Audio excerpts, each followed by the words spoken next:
Way back year 2005, nung unang beses akong nahilig sa motorcycle endurance at adventure rides. Year 2020 ay ang huling taon ng aking pagkahilig sa mga motor. At 2020 kaparehong taon nung nagumpisa ako sa pagbibisikleta. At marami na rin akong narating na iba't ibang mga lugar at mga experiences sa larangan ng pagbibisikleta.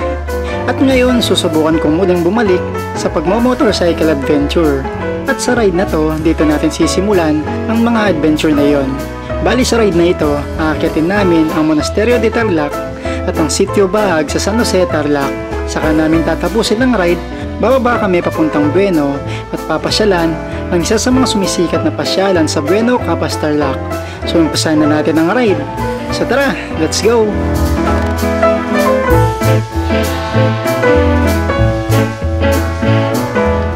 Ayan, so good afternoon mga kabralin. So ito, ride tayo ngayon. And ang ride natin is pupunta tayo ng Monasterio de Tarlac sa may San Jose. And kasama ko ngayon si Tito Ray, and si Kuya Jeblin naka ADB, and sila Sir Jeff na mga kasamahan namin nagbabike dati ng pandemic. So ngayon motor gaming muna kami. So Lunes Santo ngayon, alas 2 pasado ng hapon. So bali ano kami ngayon sa 2, 3, 4, 5, 6. Ayan, so gamit natin ngayon si Osang. So napinturahan na pala yung tangke or gas tank ni Osang. So kaka-pick up ko lang kaninang umaga. So mamaya papakita ko sa inyo yung 100% na itsura ni Osang after natin makuha yung kanyang gas tank na pininturahan natin noong nakaraang araw. So ito, dito kami ngayon sa may Añada City. Dito kami mag-start. So papasok kami ng Perimeter Road sa may gilid ng SM Clark, Pampanga. So papasok kami noon, tagos namin sa may Napalacat exit ng Clark, Pampanga. Then akyat kami ng Orange Bridge or Iconic Bridge ng Clark to New Clark City Access Road. So after nun, pagkadaan namin ng New Clark City, papasok kami ng San Jose Road papuntang Monasterio de Tarlac.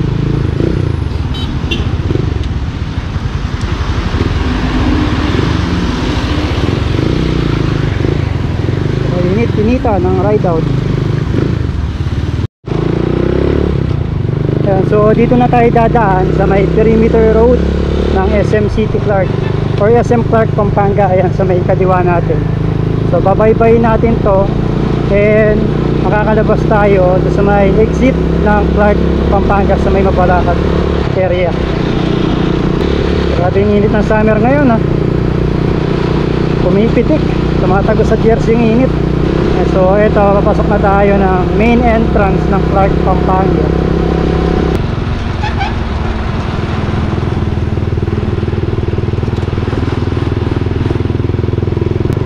Tapos kakanan tayo dito papuntang Orange Bridge na yan. Ito yung road ng Clark Airport, dyan sa may Orange Bridge.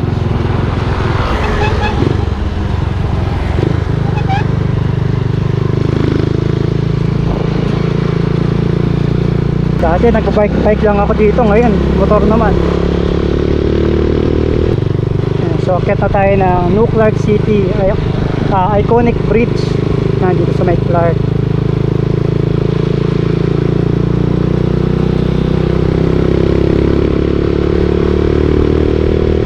So matagal ding isinara itong Iconic Bridge na ito sa public. So last time na binuksan ito noon bago isinara, nung pandemic pa.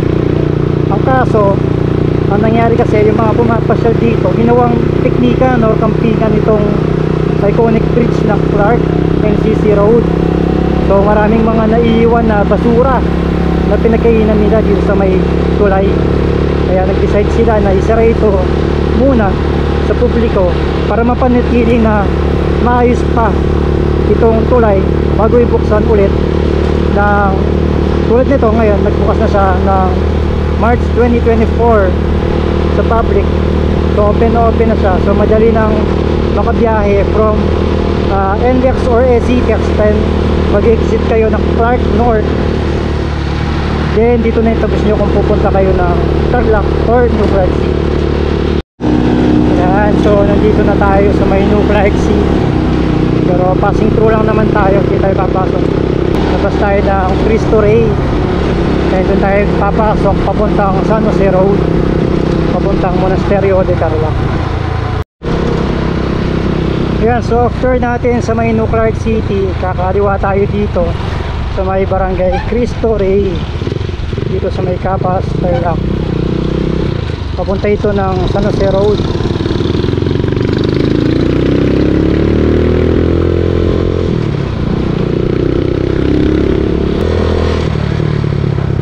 So ginagawa yung kalsada dito.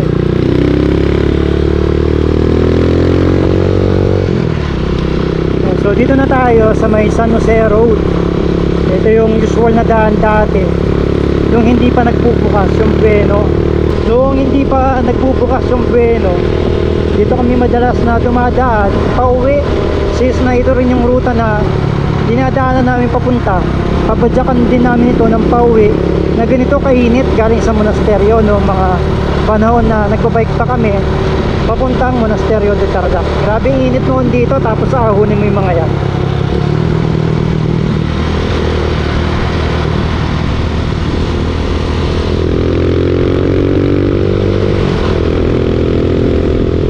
Sobrang init ng rutang ito, tapos mahangin pa. Grabe, oh, ganda. Namiss kong dumadaan dito. Hello.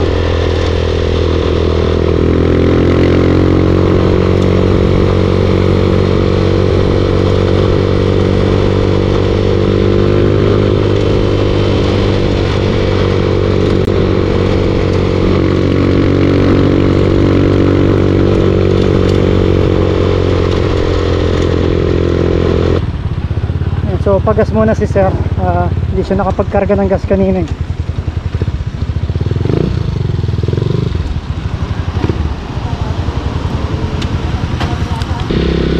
Ayun, so okay na, nakapagkarga na sila ng gas bago umakyat ng monasteryo.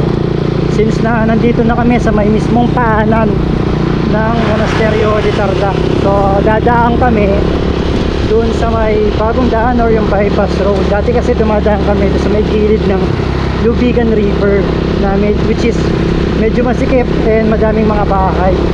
Kung nakabike okay lang, kung nakamotor medyo may mga bata-bata kasi doon, kaya mas okay na dumaan dito sa may bypass road. So bagong bukas ito. Alam ko last year, ay nung nag-ride, kaya nasa nag-ride dito. Nung last na punta ko dito, open na to eh.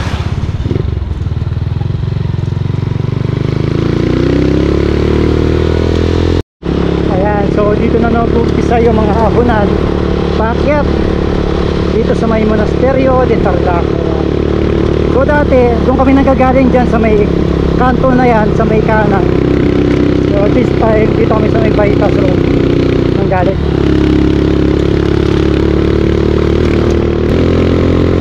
Kasi dati binabike-bike lang namin to. Pag motor talaga medyo naiinip ka eh, may inip factor, hindi ka mukha ng bike. Kahit na medyo mabagal yung takbuhan, nai-enjoy mo yung ruta at the same time hindi mo nararamdaman yung tagal ng biyahe. Kahit natakbong 20, 25, 30 ka lang sa motor, tumatakbo ka na ng 50, 80, may inip factor pa din eh. Ba't kaya no? Siguro mas na-appreciate mo yung mga tanawin pag pumapadyak ka, since na mabagal yung takbo mo. Siguro nga ganon. Kaya na yung monasterya sa taas natin.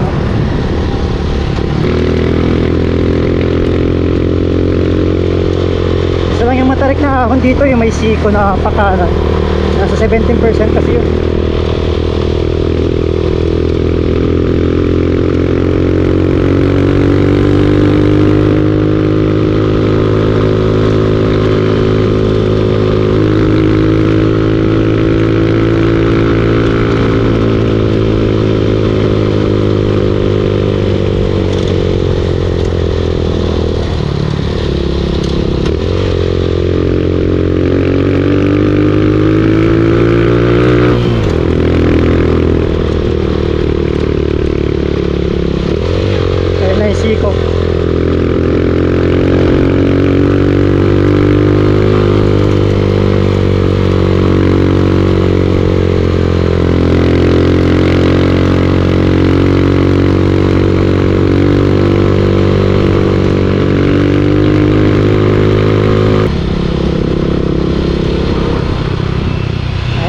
nandito na tayo. Hintayin na natin yung mga kasama natin bago po tuluyang pumasok ng Monasterio de Tarlac. Ayan na yung entrance. So, welcome to Monasterio de Tarlac. 6.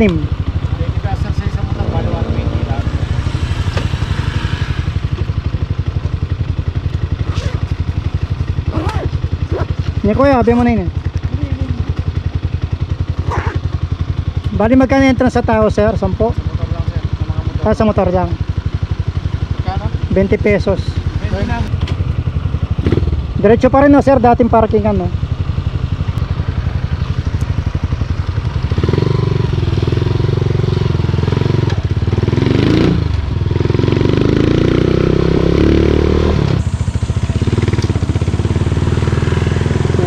Monasterio de Tarlac.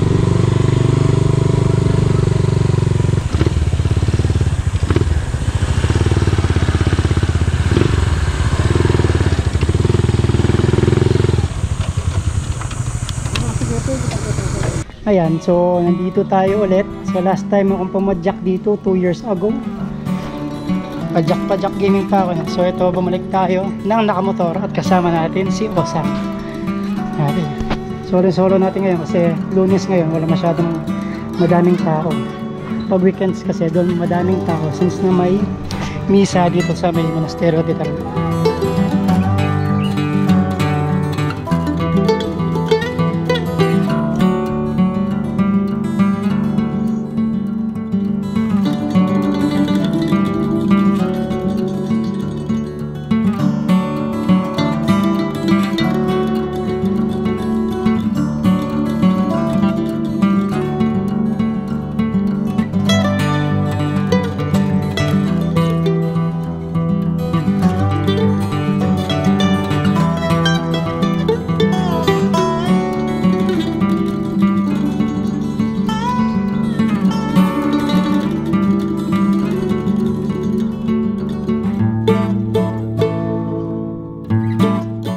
Ayan, so tapos na kami dito sa may Monasterio de Tarlac.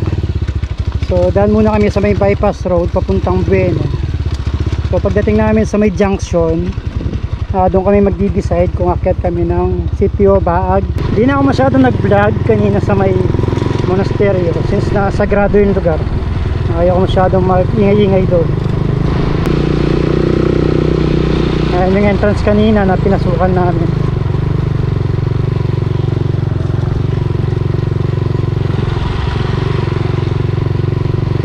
Ayan, so yung papuntang Sitio Baag tsaka sa may Bueno, dito sa may kaliwa paglabas ninyo, yung bagong daan na to. Ito yung bypass road.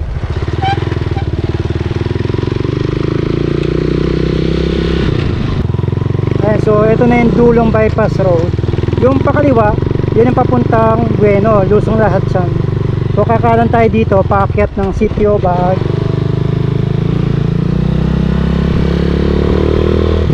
So last ako nagpunta dito noong kami nila cycling chef, yung first time niya magpunta dito ng nakabike.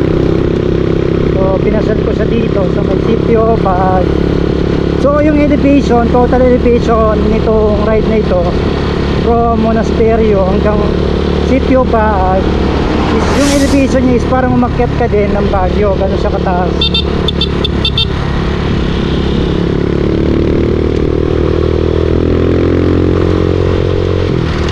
Pinagandaan dito, walang masyadong mga sasakyan, lalo na weekday kami pumunta, Monday ngayon, Lunes Santo, kaya solo namin yung daan. Ingat lang sa mga lusong kasi sobrang tatarik ng mga lusong dito.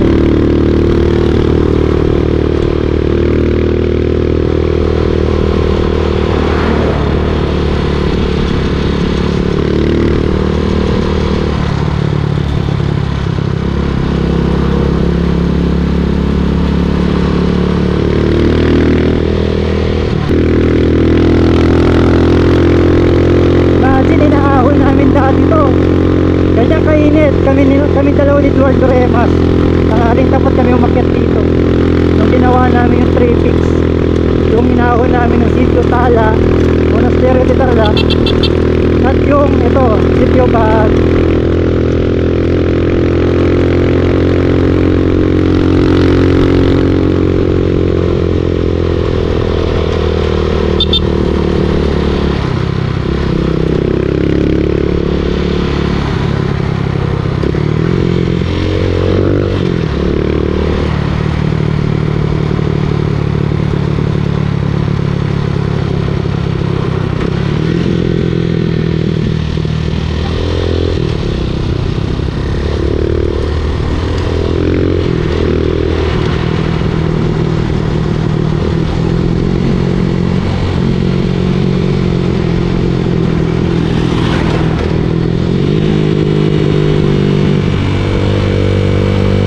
pinakamakunat sa lahat eh.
Dito last time na dumaan kami dito is sinisimentohan pa itong parte ng kalsada dito.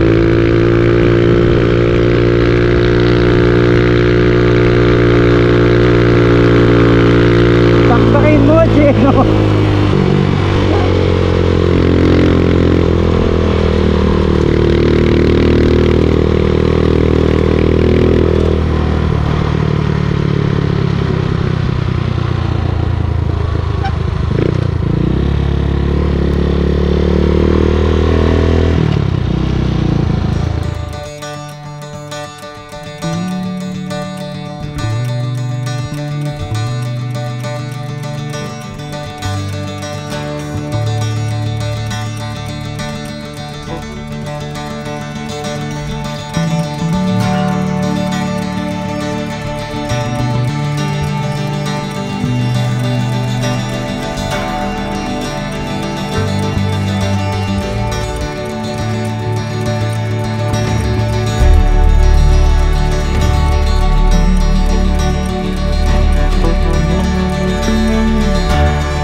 Yan, so pinakita lang natin sa mga kasama natin yung view deck dito sa may sitio Baag.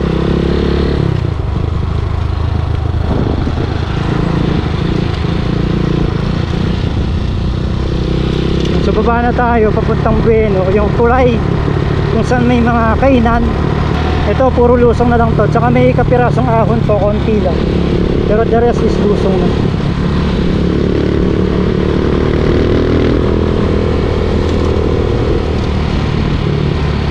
Ayun yung truck in-overtake namin kanina, hanggang ngayon umakit pa din. Grabe, ganda oh.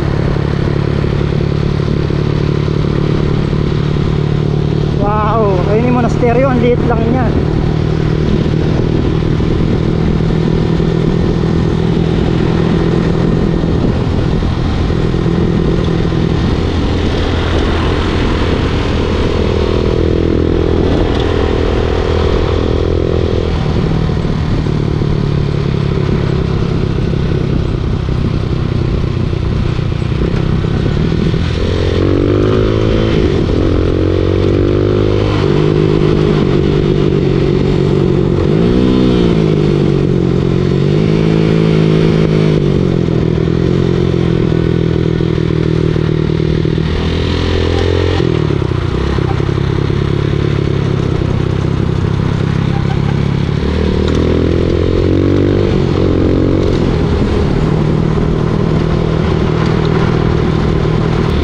Diretso lang yung baba natin. Yung sa pinakadulo, yun ay Kapas. Doon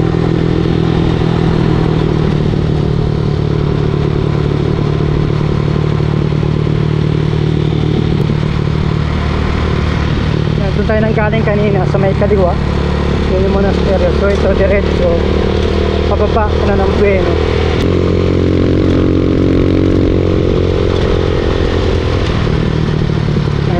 Tarlac. Tarlac, Pampanga, kita dyan sa Tanawin na yan.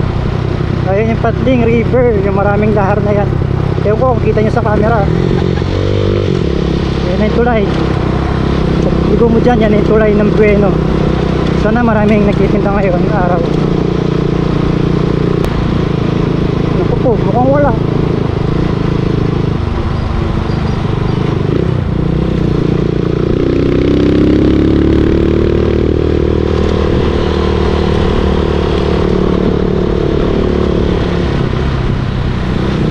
Set up pa lang sila. Ayan, dito na tayo sa may Bueno River o Bueno Bridge. So nag-umpisa pa lang sila mag set up ng mga tinda-tinda mga pagkain dito sa tulay. So maya maya pupuno yan kabilang dulo mula sa dulo hanggang sa may kabilang dulo ng tulay.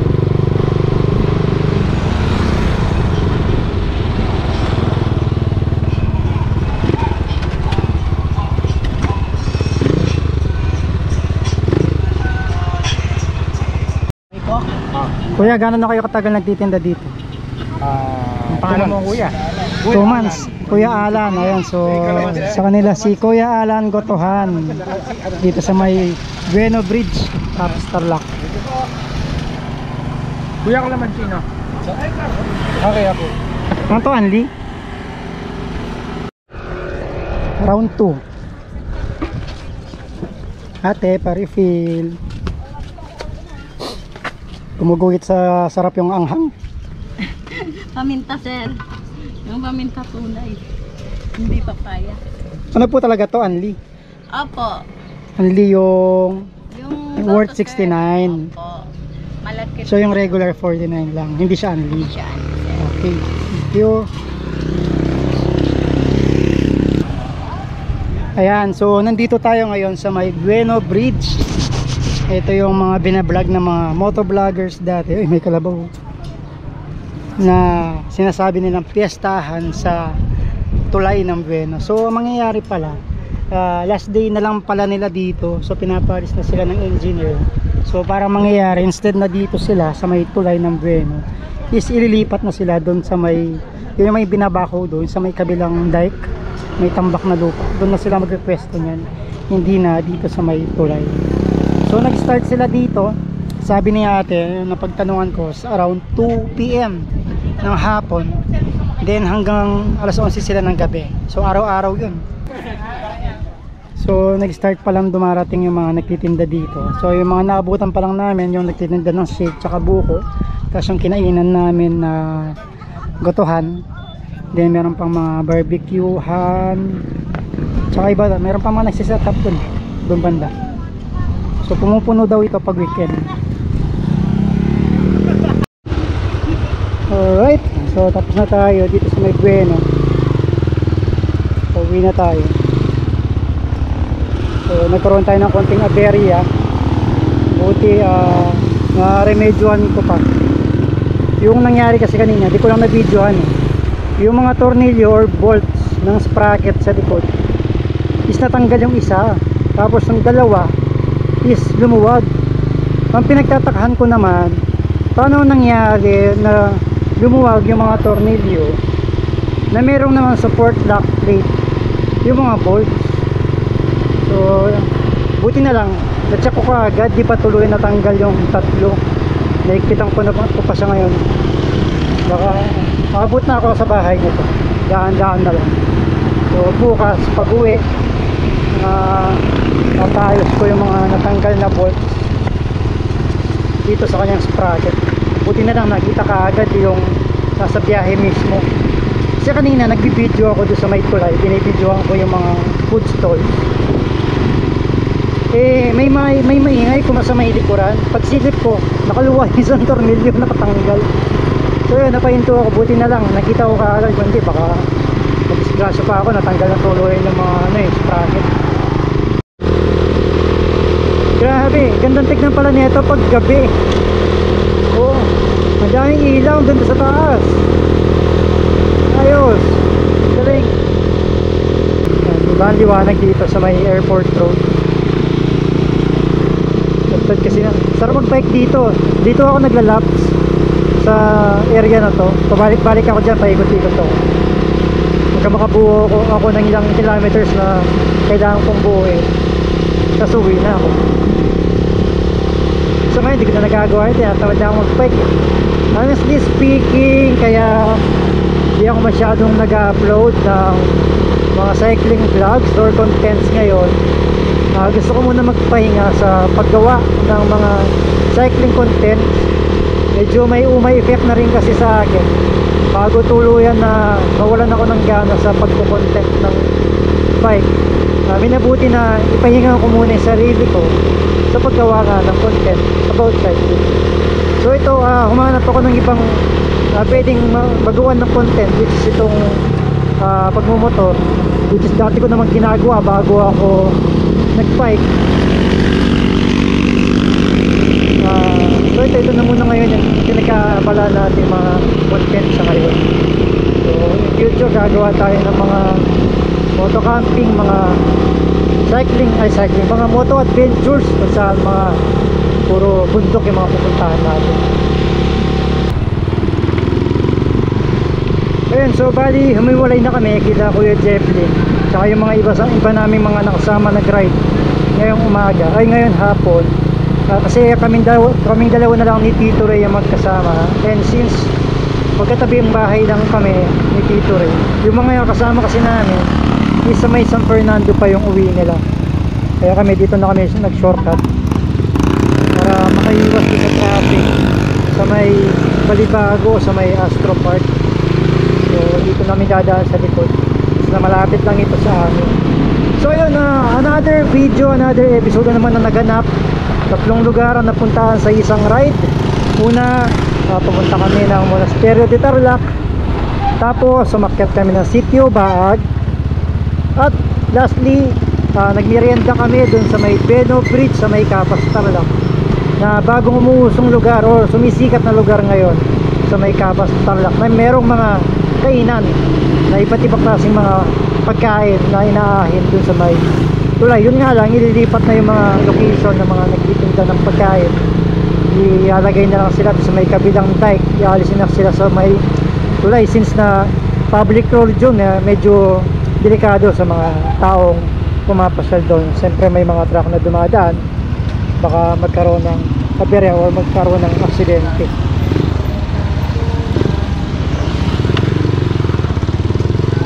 Ayun, so pauwi na din naman kami at dito ako natatapusin itong another o itong panibagong episode ng ating video. Sa motor naman at gamit natin si Osang.